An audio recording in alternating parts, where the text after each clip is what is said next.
May bagong balita mga kapatid, ito mula sa international media 'no. Ang sabi rito ay, pinagpa-praktisan na daw ng China ang pag-atake 'no sa mga warship ng Amerika mga tol. So talagang, pinaghahandaan na mga tol na magkabilang panig 'no ang, pag-atake sa bawat isa. Pero kakaiba 'to mga tol 'no. Dito sa ginagawa ng China, iniisip nila na talagang aktuwal na inaatake na nila mga tol ang, mga warships ng US. 'Yan ang ating aalamin mga tol. Mukhang, papalapit na talaga tayo ng papalapit 'no, sa mga bagay na hindi natin gustong mangyari. Pero eto na, 'no, pinaghahandaan na ng mga leader, pinaghahandaan na ng mga bansa mga tol, eh. Tulad halimbawa ng NATO, 'di ba? 90,000 na mga sundalo ang, magsasagawa ang pinakamalaking, drill nila mga tol, military drill. At do'n naman ang paghahandaan nila bilang kanilang kalaban ay yung Russia. Tapos eto ng North Korea gano'n din 'no, gumawa ng AI na kung saan ay, gagawa rin sila ng simulations nila kung papaano sila mananalo sa mga labanan mga tol. At eto naman ngayon 'no, ang China, ah, pinagpa-praktisan na nila mga tol yung mga warship ng, US mga tol. Grabe na talaga nangyayari. Well anyway, eto ay, panonoorin lang natin 'tong balitang 'to, magbibigay tayo ng reaction and commentary.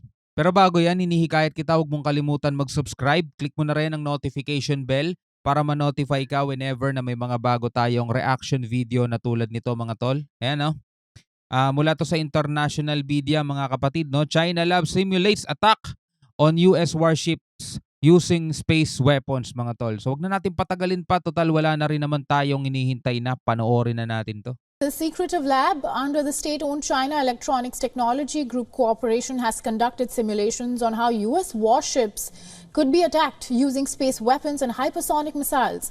A report claims that a research paper has also been published on the same. The Chengdu-based institute, which is called the Science and Technology on Electronic Information Control Laboratory, works on electronic warfare equipment for the Chinese military. It has successfully simulated an attack where the People's Liberation Army catches a U.S. warship off guard using a combination of electronic warfare and new-age hypersonic missiles.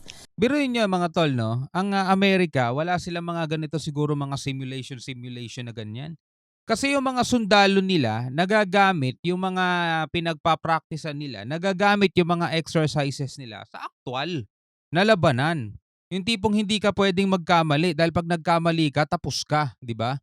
Etong China mga tol, ang ginagawa nila sa kanila daw secret lab na ngayon ay hindi na secret dahil nabulgar mga tol, gumagawa sila ng mga simulation, 'di ba 'pag sinabi simulation kasi mga kapatid ano 'yan, kumbaga parang, rehearsal mga gano'n 'no. Iniisip nila sa pamamagitan ng kanilang mga teknolohiya o technology kung papaano nila mapagtatagumpayan ang pag-atake dito sa Amerika mga tol kapag dumating ang, labanan na talaga. Pero siyempre itong simulation na ginagawa nila, laging pabor sa kanila 'yan, simulation nila 'yan, eh. 'Di ba meron yang 100% o mataas na posibilidad na sila ang manalo kasi nga sila nag-develop ng simulation na 'yan, eh, 'di ba? Kumbaga yung mga nilalagay nila diyan, off guard nga daw ang US, nakalagay dito paano daw nila maatake yung US kapag off guard yung US.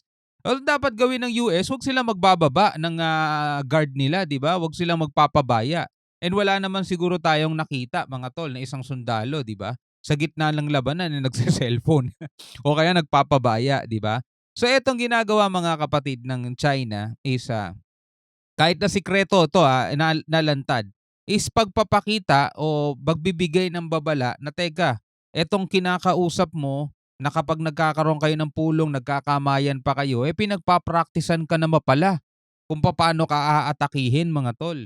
Kasi tulad nga nung alam niyo na kung ano yung nasa panahon natin ngayon, hindi na tayo panahon na katulad nung nasa WW1 at WW2 na talagang atake na lang kung atake. Ngayon mga tol, dahil nga meron tayong teknolohiya, is mas delikado mga tol ang kalagayan ng mundo kapag ka natupad o nangyari itong mga kaguluhan na 'to. Kasi kanya-kanyang mga teknolohiyang ibinibida ang bawat bansa mga tol. Meron tayong malalakas na weaponry ngayon mga kapatid 'no. Pero siyempre nandirito pa rin tayo sa mundo mga kapatid na kung sino ang pinakamagaling at kung sino ang pinakasabak o batak talaga sa labanan, eh yun pa rin ang magwawagi kaysa yung tipong halimbawa na lang, no, magaling ka magmaneho, no, sa simulation ang galing mo magmaneho. Paupuin mo yon sa actual drive seat at dali mo sa actual na kalsada, baka mabangga-bangga na yung mga sasakyan. Ganun pa rin ang ganun pa rin ang mangyayari, di ba? According to this report, this is one of the many laboratories that have conducted such exercises. Liu Xingjiang, the lead scientist at the lab, says that with the evolution of the concept of the war and the advancement of technology, space has become a new commanding height fiercely contested by the world's military powers. And now let's tell you how the simulation works. Well, first comes the detection of missiles. The researchers based their simulation on the US military using the Spy-1D radar. The Arleigh Burke class warship is a guided missile destroyer which mainly uses the radar to detect long-range anti-ship missiles. And in its simulation, the researchers assumed that together with its warplanes, the combat range of a US aircraft carrier was 1,000 kilometers. And now the Chinese military could fire its hypersonic missiles from 1,200 kilometers away. Eto mga Chinese military, itong PLA mga kapatid, wala pa naman silang actual na nasasabakan mga tol, no? Kaya masasabi natin mga tol, etong mga military, mga PLA, talagang ano yan eh. Magagaling yan pagdating sa war games. Magagaling yan pagdating sa mga exercises. Pero hindi pa sila nasusubok mga tol sa actual. Yun ang medyo masasabi nating kahinaan nila kung ikukumpara sa ibang mga bansa, 'di ba? Katulad halimbawa ng Russia, ng iba pang mga bansa mga tol. Pero sabi nga ng iba, syempre lahat naman nagsisimula sa ensayo eh. Oo, lahat nagsisimula sa ensayo. Pero iba pa rin kung ikaw sabak ka sa ensayo, tapos yung isa bukod sa nag-e-ensayo rin, eh napapalaban din sa totoong labanan, 'di ba? Alam nila kung ano yung nandoon talaga sa ground. So eto nga mga tol, no, talagang hindi mawawala, no, sa panahon natin ngayon na isipin na talagang nalalapit tayo mga tol dun sa tinatawag nating WW3 kasi nasasaksihan na natin eh iba't ibang mga bansa. Ewan ko bakit parang ayaw nila ng kapayapaan, no, at eto ginagawa nila, nagkakandak sila ng mga ganito mga bagay para at least 'di ba napag-aaralan na nila kung paano aatakihin yung ibang bansa na sa tingin nila ay hadlang sa kanilang mga balak. Tuloy natin. And this hypersonic missile would head skyward for over 200 kilometers. Mhm. And at the same time, the satellite electronic warfare systems present over the US carriers keep suppressing their detection through radar. US warships' radars do not detect them until 10 minutes after launch, and by then the missiles are just 50 kilometers away. Now, here the satellites would complete their mission, and jammers on the missiles would take over. The missiles perform terminal maneuvers for further penetration until they destroy the target. And according to the researchers, merely 3 satellites in low Earth orbit would be sufficient to carry out such an attack, whereas 28 such satellites would be sufficient to carry out a global strike. So nakikita niyo mga kapatid, no, ginagamit na rin ng China mga kapatid pati yung mga satellites. Kung naalala ninyo, 'di ba kamakailan lang nagpapakawala sila ng mga satellites mga kapatid, no? So isa pala 'yon sa mga hakbang na ginagawa nila mga tol para sa paghahanda, no? Kasi nagde-deploy na sila ng mga satellites eh, 'di ba? At yun nga yung nagga-warning nung nakaraan sa Taiwan kasi nga nagpakawala ng satellites etong China.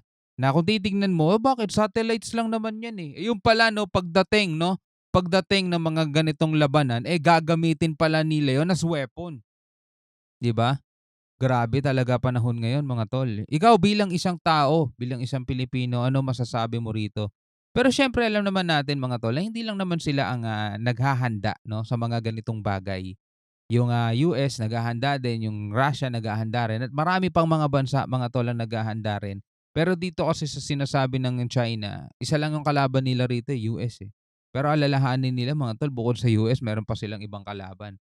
Yun ang atang hindi nila na isasama sa simulation nila. Sa simulation, simultaneous din yan.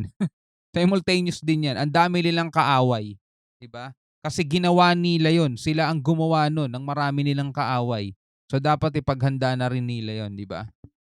Paano kung sabay-sabay sumugod yung mga kaaway nila, tapos ang nasa simulation lang nila Amerika lang, o paano 'yan? Kaliwa't kanan, harap at likod may umaatake sa kanila. Ang dami nilang kaaway, ang dami nilang ginawang kaaway nila, 'di ba? Toda sila diyan, 'di ba? So hanggang sa muli mga kapatid, ako nga pala si Shobal D. Peace out.